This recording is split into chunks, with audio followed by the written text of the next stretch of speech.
বলো খেয়ে লাউ চিংড়িটা খেয়ে কেমন হয়েছে?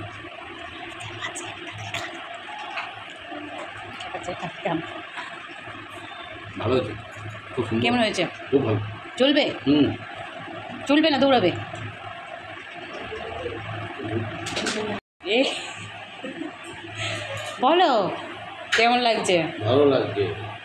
চলবে না দৌড়াবে? দৌড়াবে, খুব জোরে দৌড়াবে। সুন্দর হয়েছে, বিউটিফুল। আমি এখানে গোটা একটা লাউ নিয়েছি আর লাউটাকে এরকম আলু ভাজার মতো কেটে নিয়েছি। আর গোটা লাউটার আমি অর্ধেকটা করব আজকে আর অর্ধেকটা অন্যদিন করব। আর আলু ভাজার মতো কেটে রেখেছি। আর নিয়েছি চিংড়ি মাছ, আর ডুমো করে আলু কেটে নিয়েছি, আর টমেটো কেটে নিয়েছি, পেঁয়াজ কুচি করে নিয়েছি, আর লঙ্কা কুচি। প্রথমে আমি গ্যাসের চুলা ধরিয়ে একটা কড়াই বসিয়ে তাতে তেল গরম করে নিয়েছি। আর তেলটা আমি নিয়েছি রিফাইন অয়েল।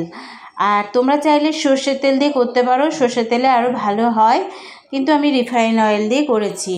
রিফাইন অয়েল দিয়ে ভালো করে গরম করে নিয়েছি। দিয়ে চিংড়ি মাছগুলোকে আমি নুন হলুদ মাখিয়ে ভেজে তুলে রেখেছি। আর এখানে ওই তেলেই আলুগুলোকেও ডুমো করে কেটে রেখেছিলাম, সেগুলোকেও ভেজে নিলাম। আর ওই তেলেই কিছুটা আবার তেল মিশিয়ে নিলাম। মিশিয়ে নিয়ে আমি দিয়ে দিলাম 2টো শুকনো লঙ্কা আর 2 চামচ মতো কালো জিরে।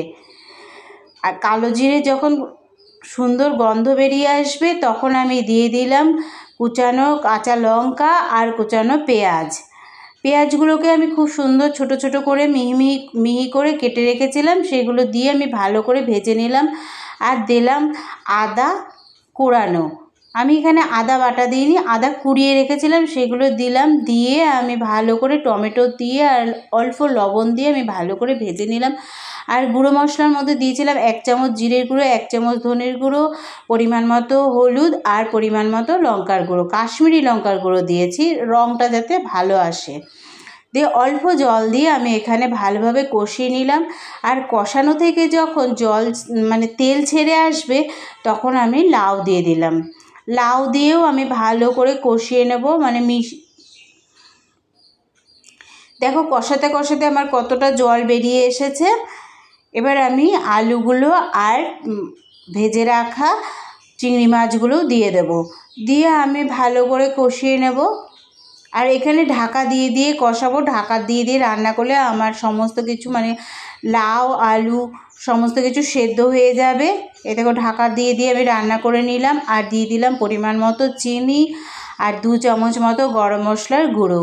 আর অল্প লবণ দিয়েছিলাম, কারণ লবণটা আমি চেক করেছিলাম, চেক করে দেখলাম যে লবণটা আমার কম হয়েছে, তাই আমি লবণ দিয়ে দিলাম। দেখো কত সুন্দর লাগছে দেখতে। কিন্তু আমার জল আছে বলে আবার 5 মিনিট মতো ঢেকে রান্না করে নিলাম। রান্না কমপ্লিট হয়ে গেল। আমি একটা পাত্রে ঢেলে নিলাম। তোমাদের যদি ভালো লাগে আমার ভিডিওটি তাহলে কিন্তু একটা লাইক কমেন্ট শেয়ার করে দিও। আর আজকের মতো টাটা বন্ধুরা, পরের ভিডিওতে দেখা হচ্ছে তোমাদের সাথে। আজকের মতো টাটা।